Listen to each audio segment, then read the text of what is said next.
On behalf of Art at America Society, we would like to welcome you tonight to Ghost Stories, Asia Archive in America, a conversation with the Asianish Collective featuring Asianish founder Cecile Chong, Gabriel de Guzman, Sara Jimenez, and Maia Cruz Palileo. The conversation will be moderated by Claire Kim, Manager of Programs and Collections at Asian Archive in America, and Tie Jojima, Curator of Global Contemporary Art at the Phillips Collection, and co-curator of The Appearance, Art of the Asian Diaspora in Latin America and the Caribbean.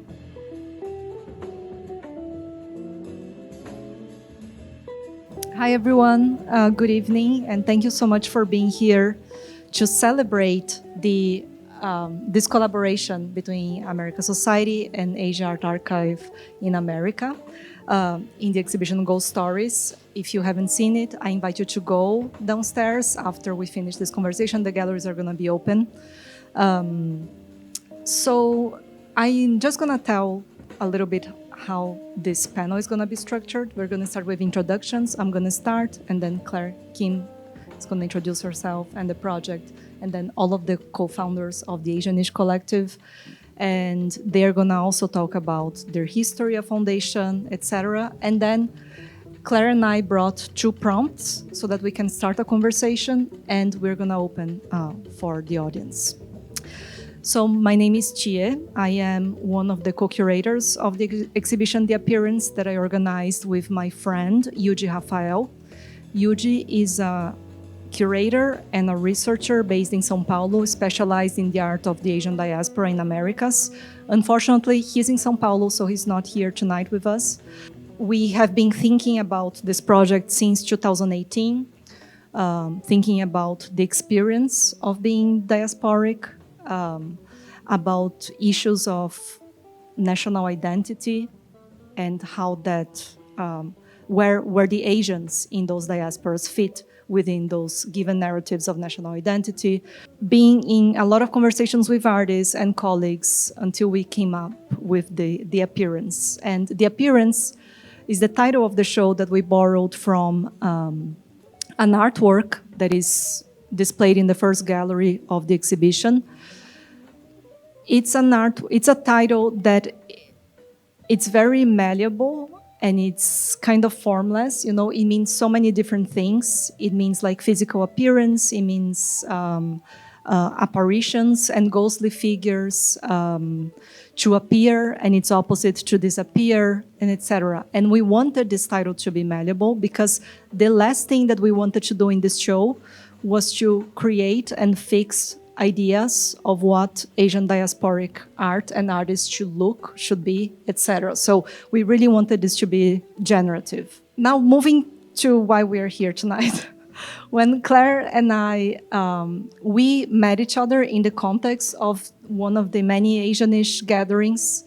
And when we started to think about a potential public program to celebrate this collaboration, we thought it has to be with the Asianish because because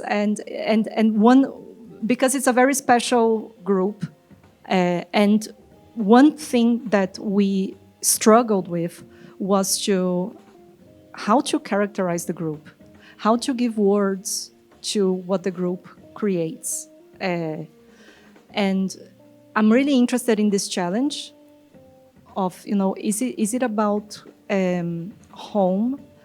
Is it about collective consciousness, solidarity? Do we share vibes? Like, what do we, like, what actually happens? And I'm very interested to know, like, your perspective as founders, you know, how you give meaning to all these meetings. So I'm gonna pass this to Claire now, and then we'll hear from the founders. Hi, thanks, Chie. I am very excited to be here. My name is Claire Kim. I manage programs and collections at Asia Art Archive in America, as Carla very kindly introduced. Chie had reached out to us many, many months ago now with a really open-ended question around how to collaborate and how to have a conversation between the two organizations. And the exhibition downstairs, as well as the conversation today, came about really organically. And I'm so grateful to you and also to all the founders for being such wonderful and easy collaborators and bringing this all about. I'm going to try to flip through while also speaking a little bit about the exhibition downstairs. If you make it past the incredible exhibition by Chie and Yudi in the office space, Chie and Injin and I worked on Ghost Stories, an exhibition that is going to run alongside the appearance. And we feature some books from Asia Art Archive in America's collection. All of these books were chosen together with Chie and Injin, as well as Sara from the team here, and speak to Asian diasporic art and artists in large, and are available for anyone who is interested to check it out. We also paired the books with a performance piece by Singaporean artist Lee Wen. In particular, we are sharing a performance piece that was shared in 1997 in Chiapas, Mexico. The video piece of the full performance, as well as images, are shared in the office space. So please check that out as well. I don't know if I'm going to do much more of an introduction of me, but I did want to share my introduction to Asianish. One of the first studio visits I ever did after I moved to New York City was actually with Sara. And I don't know if you remember this, but Sara was an artist resident at Brick, where I was a itty bitty fellow.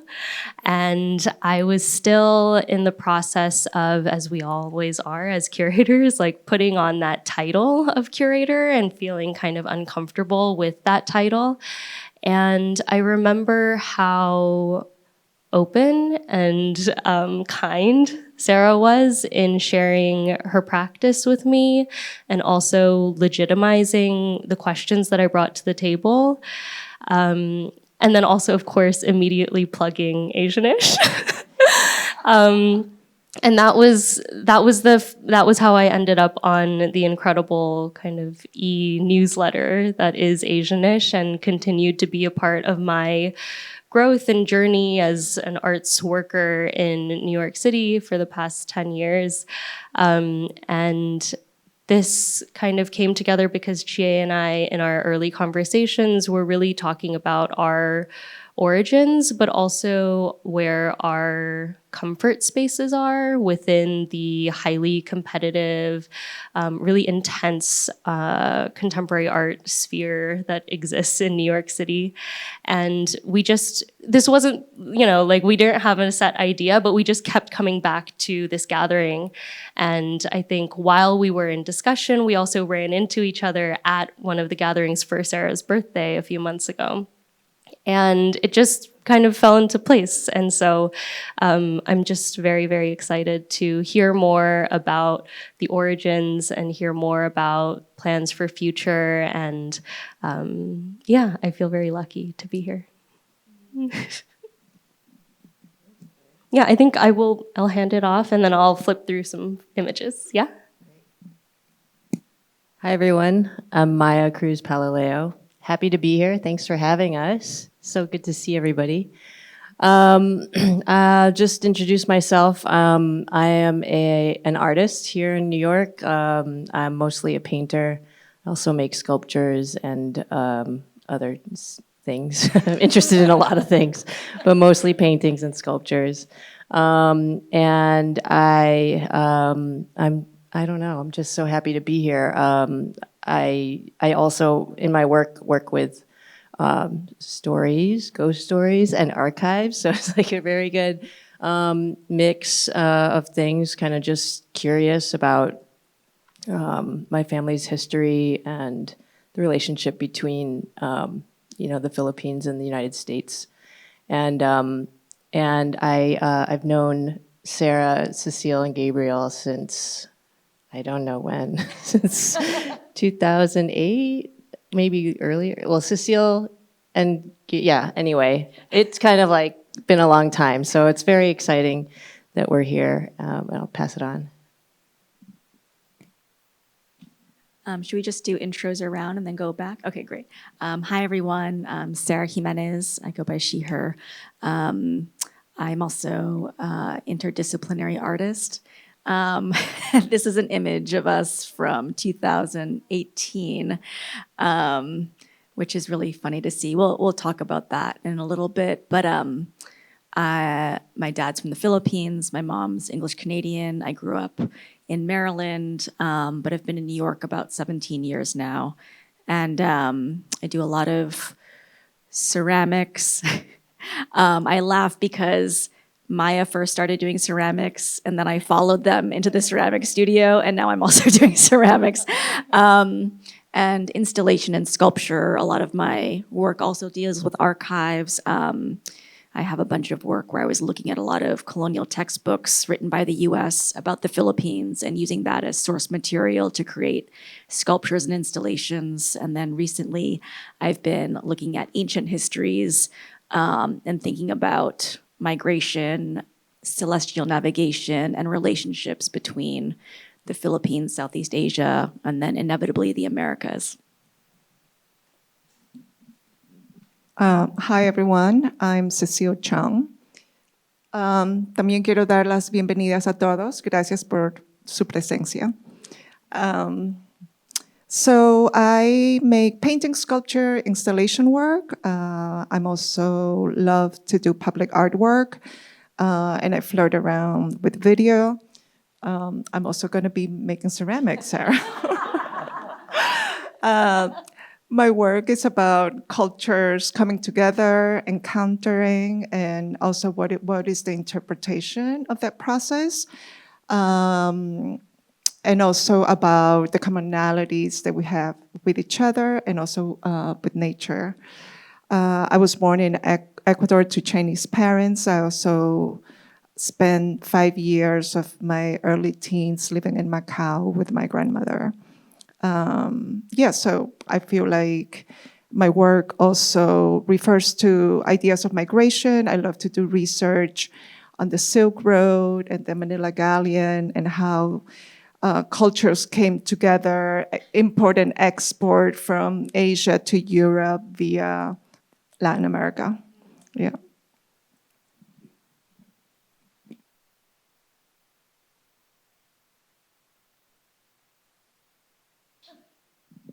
Hi, I have to wear my reading glasses so I can see my notes. I just want to say thank you to Chie and Claire for inviting me to participate in this panel with my co-conspirators in Asianish. So I am the Director of Arts and Chief Curator at Wave Hill. I think I'm the only one on the panel that doesn't work in ceramics. I don't actually make art, I'm just a curator. And so Wave Hill is a public garden and art center in the Bronx. We're about to celebrate our 60th anniversary next year, actually. We have 28 acres of cultivated gardens. We have, that includes greenhouses and historic houses and a woodland area, actually. And we show contemporary art in a dedicated gallery space. We also have an artist residency program in the winter. We don't have exhibitions on view in the winter. We turn our galleries into studio spaces for artists. And each of the three artists here, Cecile, Sara, and Maia, have all participated in the winter workspace program at Wave Hill at different times. So I really got to know their work through that program and also from showing their works in different exhibitions over the years. And as a curator, I really believe that art has a transformative power and that it can be a vehicle for forging connections and forging communities. And I think that that's kind of at the heart of what Asianish is. And, when Maia and Sara kind of planted the seed, pun intended, for Asianish, and approached Cecile and I about starting this group. I immediately, whenever I have thoughtful artists like the three people that are on the panel with me, I tend to say yes when they ask me if I want to participate or if I want to collaborate on something, because I just have a lot of trust in them and their work and the kind of conversations that we're going to have together and the kinds of collaborations that we might be able to share and experiences that we might be able to share. So I'm very grateful. It's been 6 years of Asianish, and I'm so grateful that Asianish is a part of my life and that I have this community as part of my life. So thank you.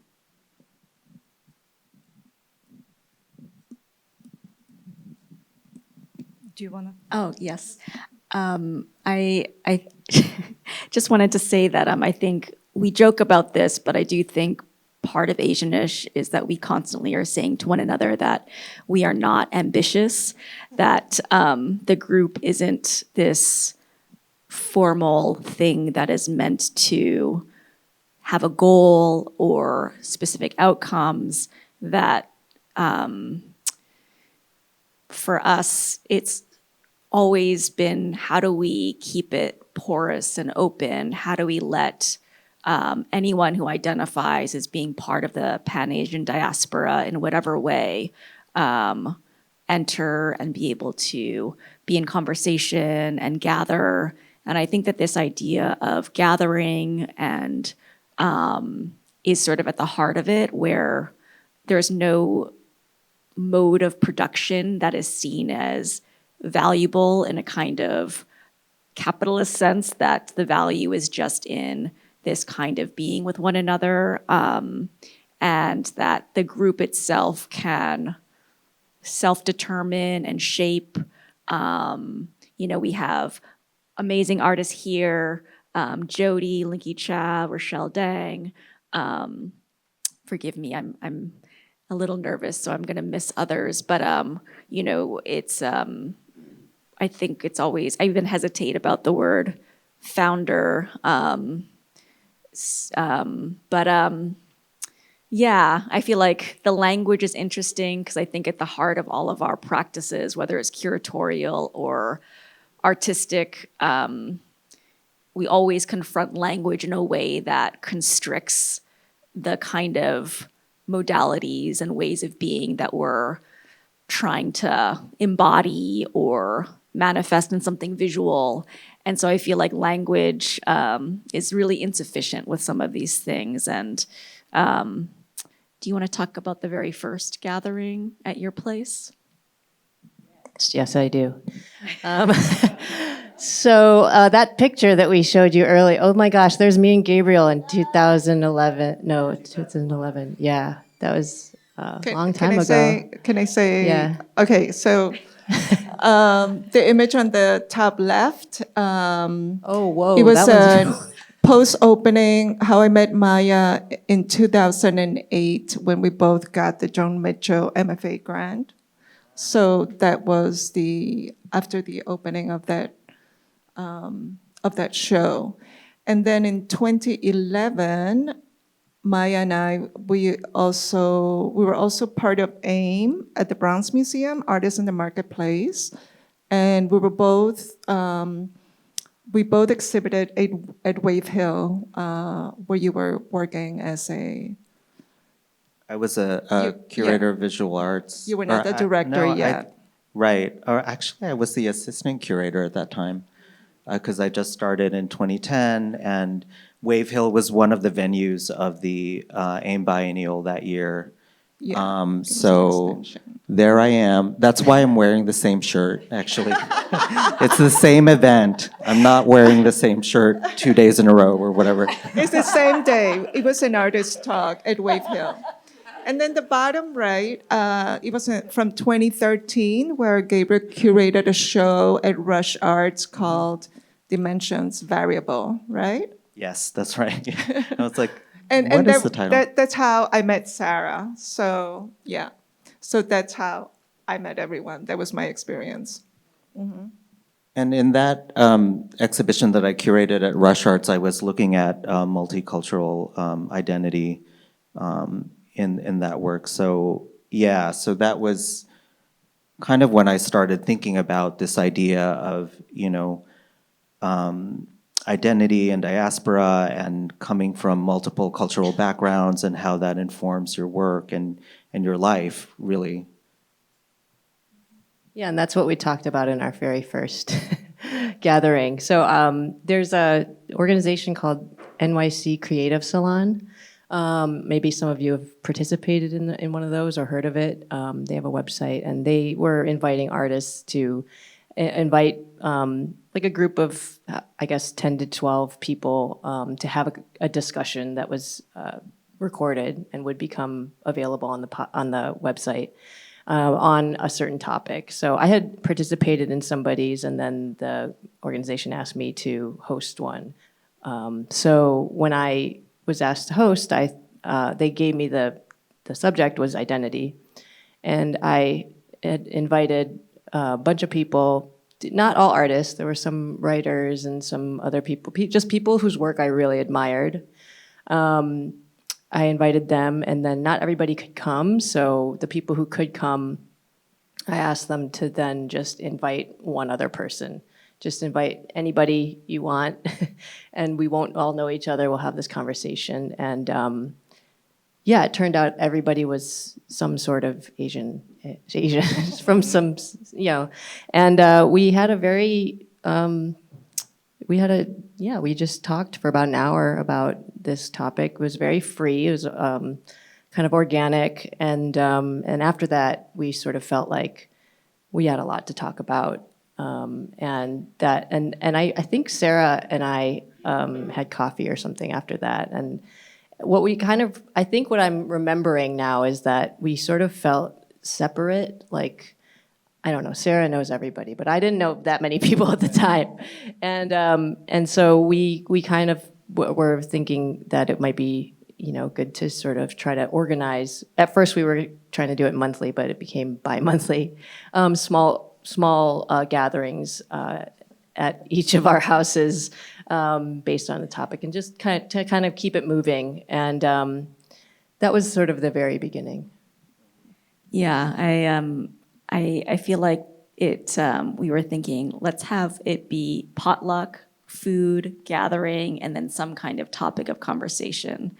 And I remember having coffee with you in Fort Greene, and we were talking about how there aren't really contemporary venues that support a kind of multiplicity, plural, porous, diasporic notion of what being from quote unquote Asia is. And so it doesn't exist, that usually the organizations are more homogeneous or focus on a period of time that's not contemporary, but from thousands of years ago. And so I feel like our conversation was a lot about, well, what are we, and talking about our personal experiences with that. Because I remember trying to join like the Filipino club when I went to University of Toronto and dropping out a day later and feeling like there was something that I didn't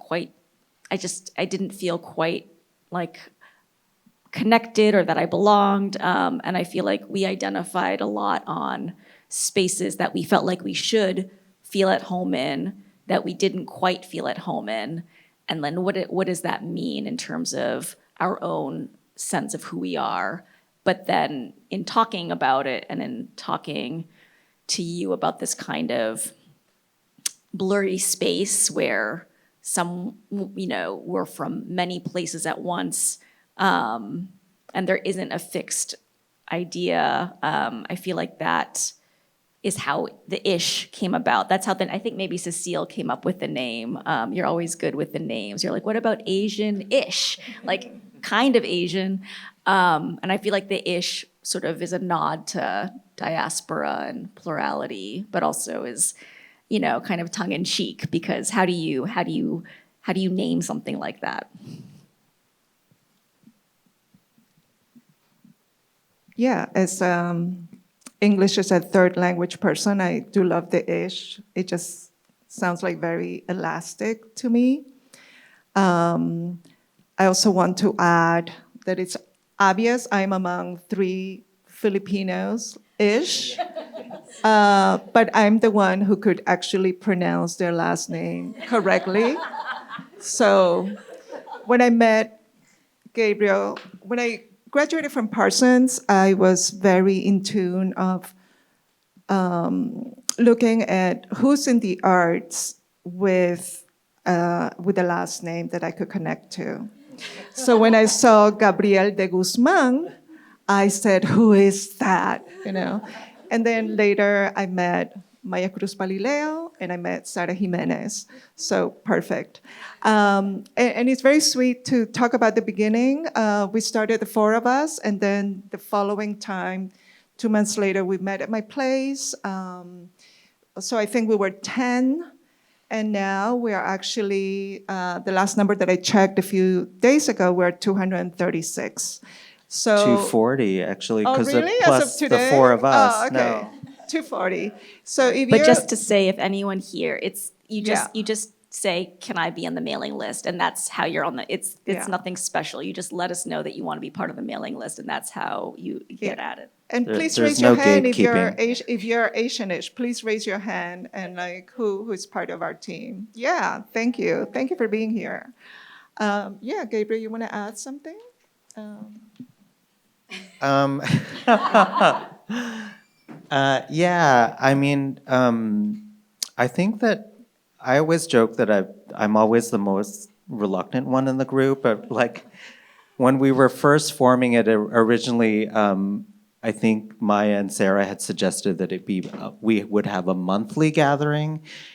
And I was just thinking, oh my God, what am I getting myself into? Why don't we just make it bi-monthly and see what happens? So we were, I'm always the one that's like, how can we make this a little bit more like practical, a little less like, of something that feels good or something that we're able to do without, having to stress about it. And so we started bi-monthly at first, and we were just meeting in our homes at first, and then we started, the group started growing, and we just, like Sarah was mentioning, we accept anyone in the group who, is an artist or works in the arts and has some kind of connection to Asian identity. And we never check on that. You don't, you don't have to submit your, 23andMe or anything like that. We just take your word for it. And we just invite you to be part of the conversations that we have and the different gatherings we have. And we started having it in different organizations that we were connected to, the gatherings, including EFA in their conference room. I was working at Macmillan as a curator for a certain time, so we had one there. And then the Bronx Museum had the AIM space at 80 White Street, and we had a gathering there. Yeah, and then the pandemic happened. So then we weren't able to gather, and I don't know, maybe Sarah, and because you instigated, and then we were in like, overdrive, and we were meeting every week on Zoom. Gabriel's with nightmare. A new topic. It was like, what? But I think I went to almost every single one I attended almost every single one of the Zoom meetings, I have to say.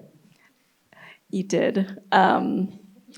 Well, you had nothing else going on. No, I'm just teasing you. I really didn't. Yeah, I feel like Maya, during the pandemic, especially after George Floyd was murdered, we started thinking about how can we have conversations around institutional racism, our own blind spots, Like solidarity with, Yeah, with solidarity. the African American community and intersectionality. Yeah. So I feel like it was our first time. We almost started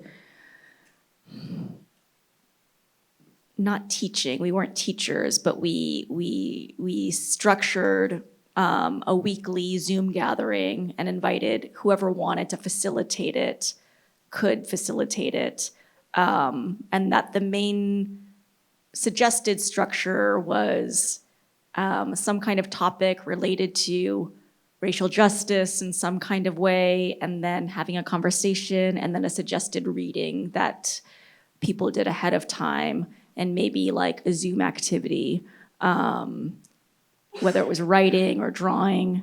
I'd have to look back. We have a whole archive on our Google Drive about it, but it was on for many months. It was I felt like it was one of the things that kept me sane during lockdown. Anything you wanted to? I looked up the word collective before this talk because I just wanted to know like where it comes from. And the etymology of collective is collectif, which is Old French, and it means comprehensive. And then collegiere, Latin, the prefix com means together, and the legere is to gather. So come together, expressing under a singular form a whole consisting of a plurality of individuals, which really resonated for Asianish. And I mean, in terms of the Zoom gatherings over the pandemic, the heart of Asianish, what Gabriel was saying was like, the power of art to share ideas and see things from a different perspective.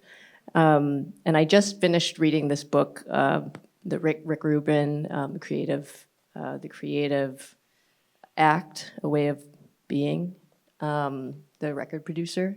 And I'm just going to read this quote that I read, and I thought, oh, that's Asianish for me. It says, it comes from the chapter, The Art Habit. It is helpful to have fellow travelers around you. Creativity is contagious. When we spend time with other people, we absorb and exchange a way of thinking, a way of looking at the world. It doesn't matter if their art form is the same as ours or is different than yours. It is nourishing to be in a community of people who are enthusiastic about art, who you can have long discussions with, and with whom you can trade feedback on the work. Being part of an artistic community can be one of the greatest joys of life. And I think, for me, Asianish is a great joy of my life. I mean, we joke that we're not ambitious, but it's so organic.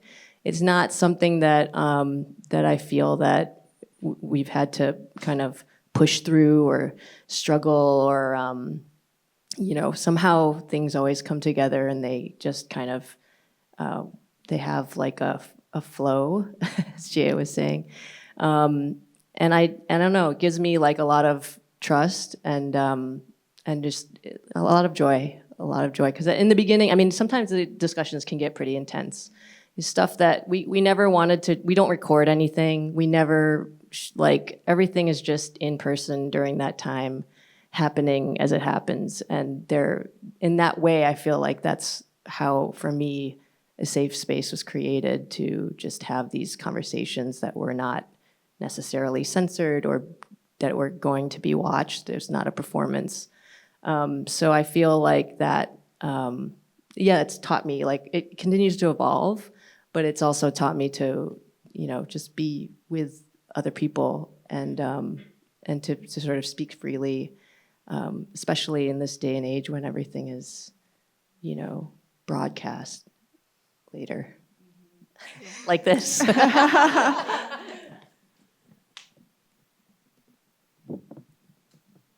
I love what you said, Maya, but also I feel like one's own growth being part of Asianish, and I was questioning that today.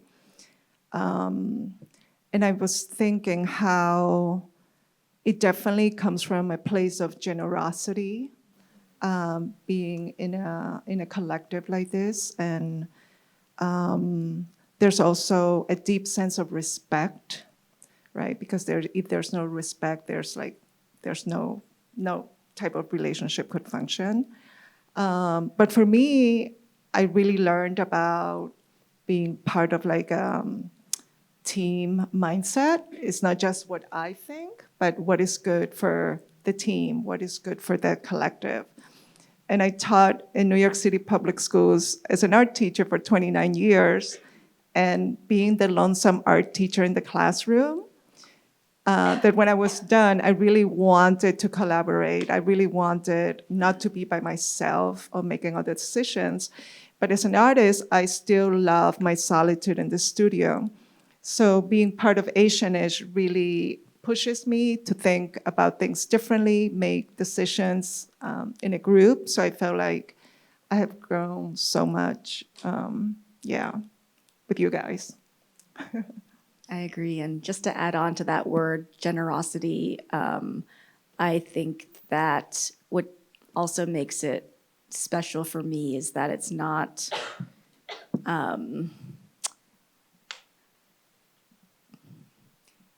it feels like it's a space to really be with one another and to celebrate one another. You know, you mentioned earlier, Claire, the art world as we know it, and the market and the structures that be creating dynamics that are competitive or at times toxic. And I feel like Asianish is or what my experience of it and what I feel like we all want is that it's not that it's not about artists coming together to prove something or to to network, to get like the next thing. We have done exhibitions. Cecile and Sophia Ma did an amazing exhibition, but anyone who applied was able to be in it, and they did an incredible job with that. So I feel like part of the community is reorienting around this kind of generosity and being together, that's the most important thing, that it's not oriented around, climbing up a social ladder in any kind of way. I also remember during the pandemic, we also, because anti-Asian violence was on the rise, and during COVID, Chinese and Asians were being blamed for COVID, coming to this country and around the world, and a lot of people in the group didn't feel safe going outside or being by themselves. And this group really came together, and we. So some of the conversations were just about like, how are we feeling? And just giving an outlet to like talk to other people in the group that were kind of sharing the same lived experience or a similar lived experience. And I also remember, speaking about generosity, like some of the members of the group offered to like walk people, like if they felt unsafe being outside, they offered to walk people from, the subway to home or wherever they were traveling, just to make sure that they felt safe. And I just thought that was, that I get a little bit teary when I talk about it, because it was so. Yeah, it was just so generous. And so I will always remember, that time and the members of the group that were, willing to take their time and sort of protect people. Thank you so much for all. I just wanted to hear keep hearing your experiences and the story of the formation of Asianish. I came here with a question prepared about diaspora. And I'm very intrigued that none of the words that you use to describe Asianish include diaspora. Like you talked about generosity, home, community, porousness, openness, no modes of production, like to give a structure for something, safety. But diaspora looks like it's a very kind of academic term that it's also very difficult to define. And there are tons of like sociologists, anthropologists, and art historians that all of them recognize the difficulty of defining diaspora, right? So I think I'm not going to define it. I'm not interested in doing that. But I think it's important for us to understand, like, how do we give meaning for that, right? For this thing that it's difficult to define. And I found that, like, going to these gatherings helped me to understand myself as a diasporic person and utilize this term in kind of in an academic way, but also in a political way, and to mobilize this in this exhibition. To understand that I'm part of this community and to organize this exhibition. I think the act of doing that is diasporic because this is an intervention in an institution that has, for all of its history, organized exhibitions of Latin American artists and artists of the Americas, and this is the first time that the institution supports, a project that looks at the production of Asian diaspora as a thing, as a genre, right? So I just wanted to ask you, like, how do you understand diaspora? And you don't have to define it, but how do you give meaning to it?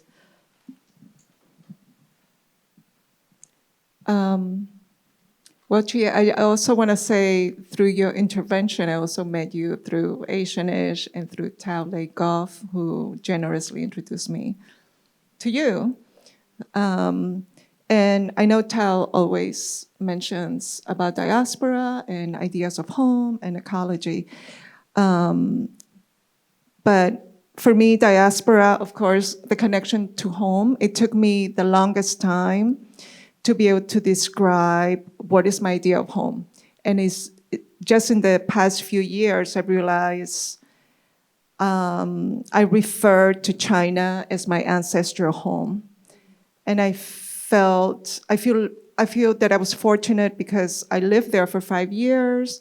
I got to live with my grandmother. I got to speak Cantonese and Hakka fluently. I got to be part of the culture, even though I think at year 3, I still spoke Cantonese with a Spanish accent. So I was called the ghost girl, like Guai Mui, which means ghost. So it kind of goes with the title downstairs too. And then in Ecuador, I consider Ecuador my childhood, emotional, psychological, and also cultural home. But when I go home, my best friends always say, welcome home, Chinita, which I know that is a term of endearment, but that's my home, And then New York is my art home where I get all the creative energy and I get to challenge all the issues that matter to me. So all these 3 homes come together, and they ground me, all 3 of them.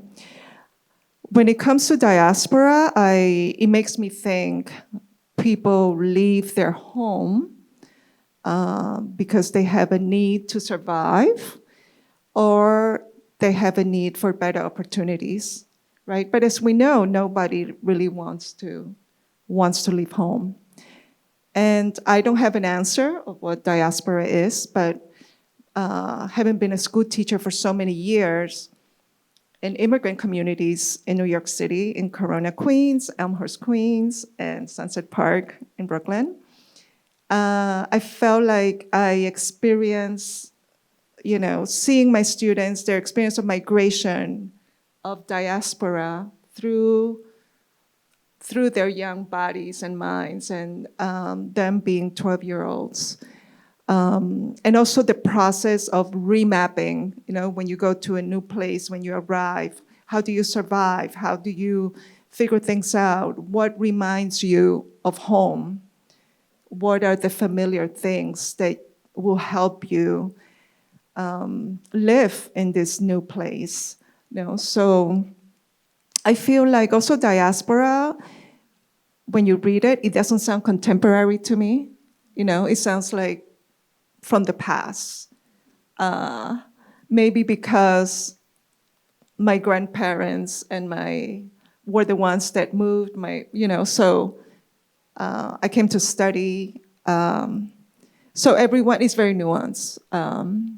Yeah, I don't know but the remapping part is very important to me when it comes to talking about diaspora. Yeah.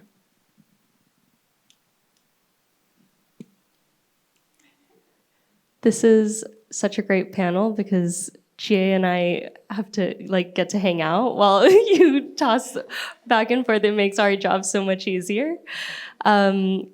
But I'm also very mindful of time, and I want to make sure to open up to questions. So I'll just do a final question.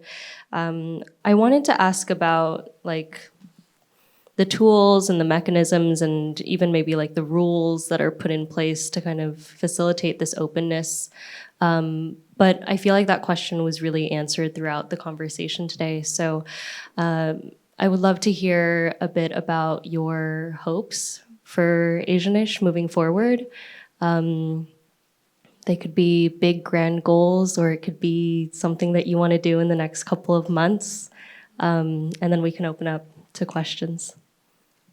Right before the panel, we talked about wanting to do a big karaoke gathering and eat beforehand. So that's our next goal that I know of. That is as ambitious as we get. No, but I want to say that, Gabriel, your mode of being not ambitious, it actually works. Because talking to other collectives or past collectives, it's like, oh, do we need memberships? Do we need dues? Do we need a website?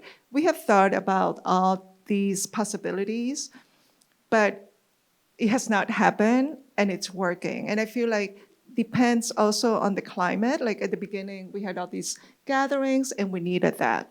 And then the pandemic came, we needed to meet, and we met. It was like 2 semesters. It was like 2 college semesters. That's how it was during the pandemic.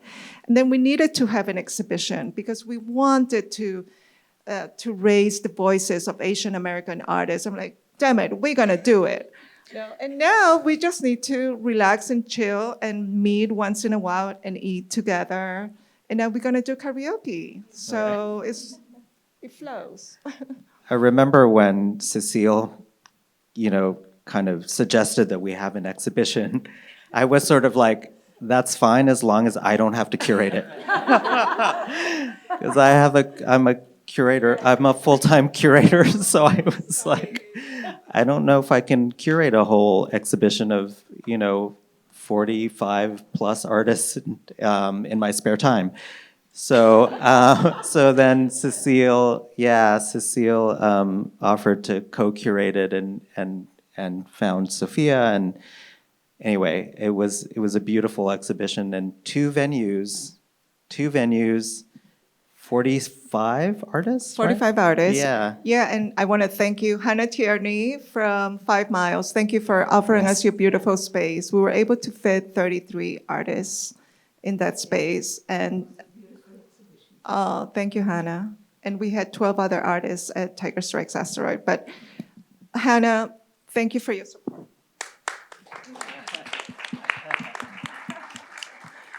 I just want to say one thing that came to mind when I guess I do have hopes for Asianish. They're not ambitions, but they are hopes, and they've already come true. I mean, I think this you two meeting, you all meeting, all the connections that have been made. Hannah's here, There's people I haven't seen in so many years. Like I just feel like there's. I do hope that we continue to meet, and other people continue to come. We continue to expand, and that connections are made. It's really cool to come here and see the exhibitions, to see artists, Cecile's work downstairs, a lot of artists that I've never heard of in the show downstairs. And also sharing resources is a really big thing that has come through from this, because there's just so many of us who are doing our thing out in the world. And, you know, I had a mentor, Denise Tomasos, who told me, you know, if you're an artist, you tell other artists what you need and they'll help you. And I always remember that, because if you're looking for a studio, tell somebody and they'll help you find one.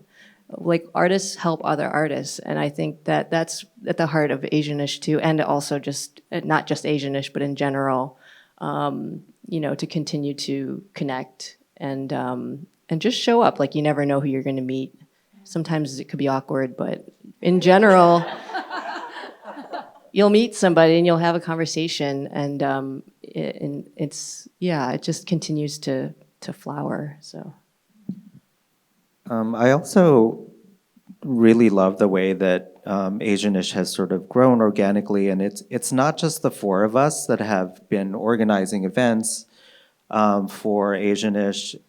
So yeah, I also like when we did this visit to Harlan and Weaver.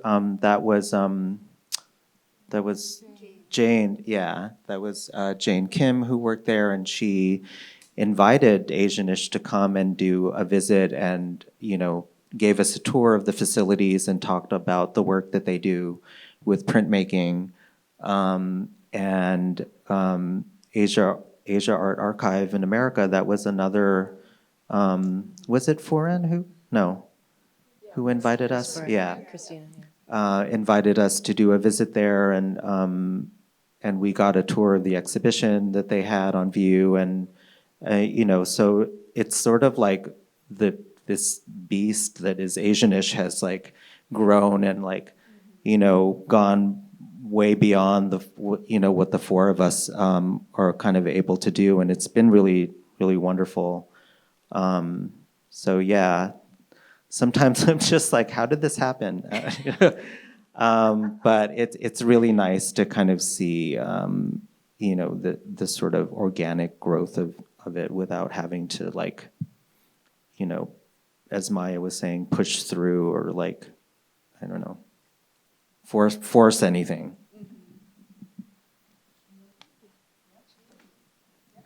We'll take a few questions now. You all had plenty of time to ruminate.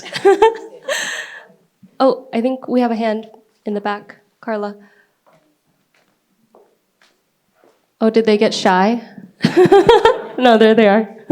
Hi, I am feeling a bit shy, but I'm Julianne. Hi. Hello. Hello.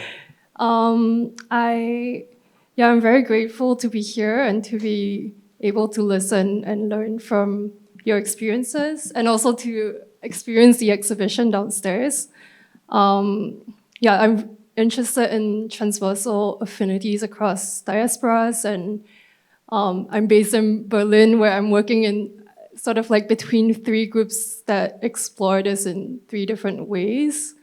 Like one of which is looking at the ideas of like inter-Asia, which is a term by Ying-Seng Ho, which is also part of why I'm here, because I presented a paper on exploring connections between like Ming Wong and Rigrid Tiravanijah's works in the afterlives of Fassbinder's Angst, Essen, Seele auf. And also like looking at Afro-Asian diasporas through a radio show and a research group, and also looking at listening to and sounding embodied archives through a group called the Asian Feminist Studio for Art and Research. So yeah, I guess my question, well, two questions. Well, firstly, I think at least where based on my experiences in Berlin, I think there's a lot of like fatigue on identity politics, and I'm curious, about your thoughts, whether there is sort of this similar trajectory of shifting away from that towards looking at ways of existing in relation to others. And then the second question would be, how do you balance, this, what you said earlier about resisting the impulse to be productive or to network or to produce, I guess, something valuable, but defined in a certain sense, like maybe capitalist. And how do you balance that against being sustainable at the same time? Because I think these are questions that are, in all three groups' heads. Well, I did catch when you say identity politics, and sometimes I feel like I'm not even sure what that means after being here for over 30 years, and I don't know if I care. And the reason is, the work in my studio has to come out one way or another. So the label comes later, right? So I feel like I need to make the work that I need to make, regardless how is it labeled.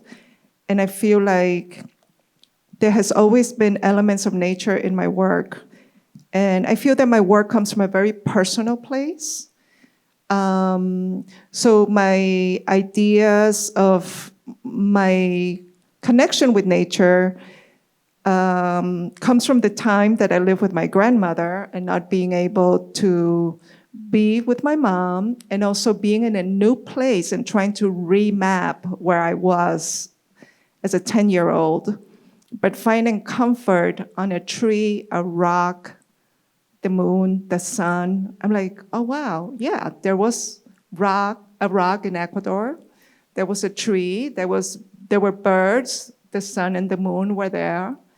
So it comes from that. So little by little, it has evolved in different ways. And now I feel that with the climate crisis and me connecting to nature, there's no way that I can avoid addressing it, right? So even if it wasn't called climate crisis, I would still be doing work related to nature. So did I answer your question so far? And then when it comes to balancing being in the studio and networking, I think you mentioned, I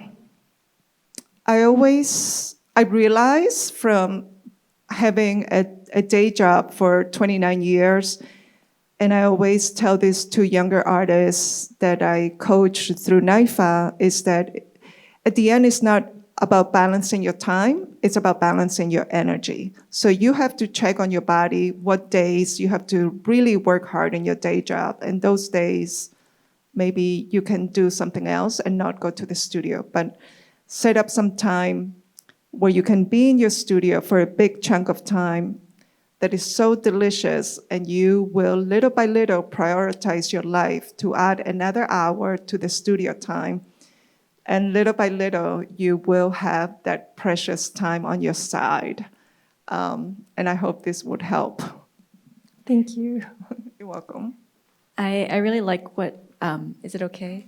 I really like what you just said, Cecile, about we have experiences in this world, we're making art, we're doing things, and then later there's language put onto it, and the language can sometimes, if it's been used in a particular way over and over and over again, reduce the experience or the thing that we're talking about to make it feel like I understand the fatigue that you're describing. But I feel like it's more about that. I feel like that fatigue for me feels like it's been co-opted by something else that's turned it into a jargon that's something, I don't know. I feel like there's something else at play there.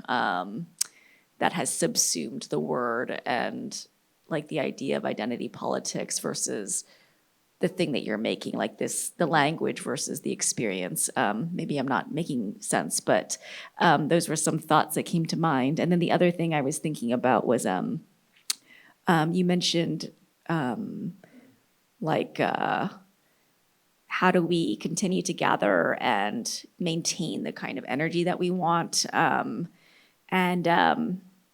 I keep thinking about, I've been reading and listening to a lot of Bell Hooks, a lot of her talks and writings, and one of the things that she keeps talking about, which I feel like isn't talked about a lot when it comes to scholarship, but she even wrote a book about it. She talks a lot about love and like what is love and how love is like the opposite of the patriarchy and white supremacy. Like she's always talking about it as this force that's really powerful, but it's sort of poo-pooed in academia as a thing. But I do feel like we're not participating in capitalism. Like we're participating in all the systems that exist, but I feel like for everyone in it, the orientation comes back to like, how do we have the place where it's coming from inside of us be out of a place of love, as opposed to like fear or exclusion or something else. So that was a thought that came to me. I can address your first question about identity, like moving away from identity. Some of you might realize, Yuji and I, we did not use the word identity, not once in the curatorial text. We are not interested in that. And that was very, instead we used the words experience, we used the word subjectivity sometimes, but even subjectivity is very heavy, or like subject formation maybe. But I feel that, but this is always relational, right? Like who we are talking to, and when are we going to use this word? Of course, that in, for example, grant writing, and to be able to access the spaces that are very white and we want to flatten these experiences through the lens of identity, then yes, I'm going to use the word identity. But I don't know, it's like you use that for a purpose, but I'm not going to use that in my academic, in my intellectual and curatorial practice. Because I also think that for all of the artists that I spoke in this process, they were also not interested in identity. They're like, no, we are who we are. We are Latin Americans and Asians, and that's it. Like let's talk about the messiness about that, but not limiting that to any kind of flattening word. Not so much. Hi, my name is Will. Hi, Will. Hi. I'm gonna send you an email, and I would like to join Asianish at some point. And I'm also the only one who got rejected from the show, apparently. That's not true. That's not true. Most of my stuff is pretty much lying. Don't listen to Will. Don't listen to Will. Stop, And I Will. will continue to keep talking. All seriousness, I think when you say that, what's the ambition? I'm part of many groups, and I go in and out. But what really made me love being here and coming back for more, aside from the fact it's free, I'm always down for free stuff. But I think what I've learned a lot in the last 4 years between mutual aid and community is that when it works, when it's out of love, as you mentioned, I take what works and then I'll bring it to something else, because a lot of people come and go, but then they will remember this group and the dynamic and the energy, and then they would build that in the next group. So I think there's a lot of credit to what you're doing, and I know you don't give yourself enough credit, but I think of all the groups that I've been, you guys are great. You're among the best groups that, seriously. So that's the first thing. How we treat each other helps a lot in everything that we do. And when we are on Instagram right now and we're thinking about the border, different country conflict, we think we could affect that. We probably can't, but what we can do is treat each other in an immediate circle the way we should treat them. And I think hopefully that ripple slowly goes from New York to, Asia to somewhere else. I do believe in that. And whatever love that I receive from Asianish, a little bit does go to the different type of work that I do going forward. So that's that. Now that I've kissed up a lot, I want to know who is your favorite member of Asianish. I need a name. Who's your favorite? Obviously, you will. First choice. We have a quick.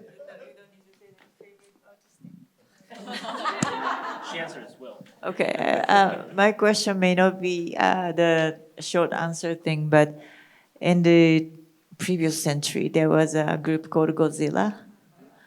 And here we are. It's a previous. Now we're in 21st century, and you guys are here.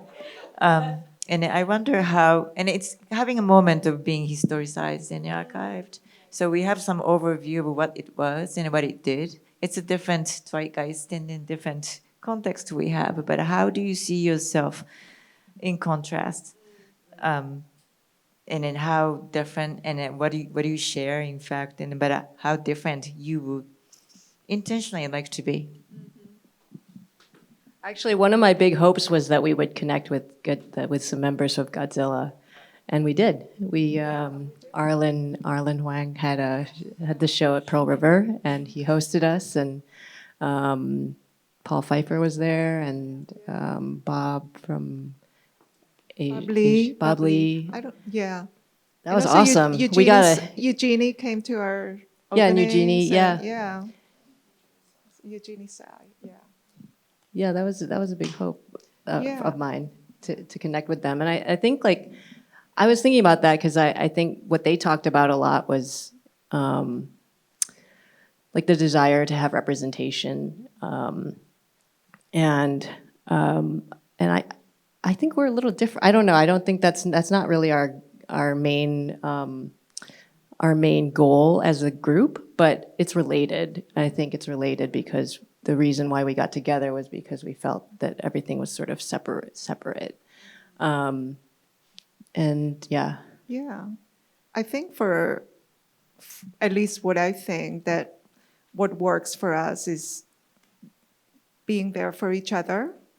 I did talk to a few members of Godzilla and I said, so why do you guys break up? I was interested in that. And the person did tell me that unfortunately things got very messy. And also they did do memberships and someone needed to run the admin. So right away I thought no memberships for us, for a while we were seriously thinking about having a website. And now we haven't spoken about it either. So I feel like this is more free-flowing, more open. I think the generosity part that is important to us is also being physically there whenever we gather. Yeah, so if you have any suggestions for us, Hitomi, we would like to hear them. But thank you, that's a great question. Because we do learn from others, from the ones that came before us. We're definitely not the first ones. Yeah. Sure.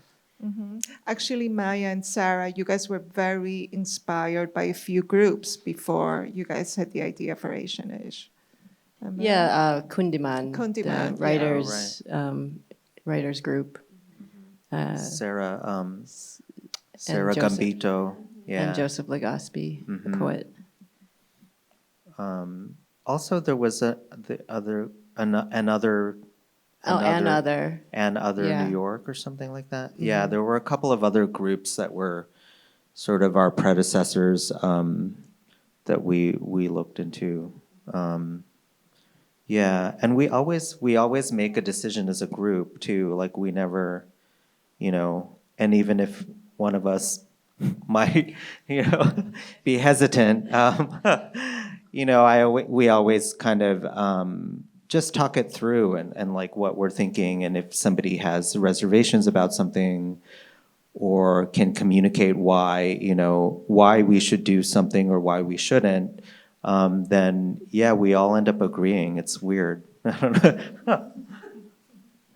And I'll just say, if anyone wants to connect, feel free to come up to any one of us, and we can take your email down and your number, and we'd love to see you next time.